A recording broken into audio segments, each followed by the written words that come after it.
Hello everyone, সবাইকে আমার চ্যানেলে স্বাগতম। তো আজ ছিল অক্ষয় তৃতীয়ার পুজো।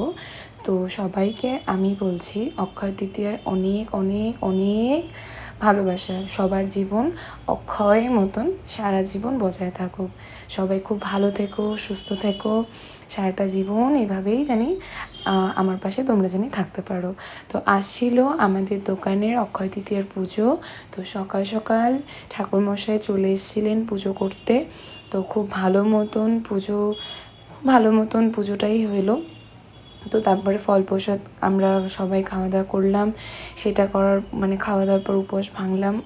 তো আজকে কাদের কাদের দোকানের অক্ষয় তৃতীয়ার পুজো আমাকে কিন্তু অবশ্যই কিন্তু বলতে হবে। আর আমার ভিডিও তোমাদের কেমন লাগছে অবশ্যই কিন্তু আমাকে জানাতে হবে, কারণ তোমরা তোমার ফ্যামিলি মেম্বার। আমার ছোটো ছোটো ব্লগ তোমাদের সাথে না শেয়ার করে না সত্যি ভালো লাগে না, কারণ তোমরাও তো আমার পরিবার। তো সবাই ভালো থেকো, সুস্থ থেকো, এবং কে কী করলে অক্ষয় তৃতীয়ার দিন আমাকে কিন্তু অবশ্যই জানাবে। তো আজকের মতন টাটা, সবাই ভালো থেকো, সুস্থ থেকো।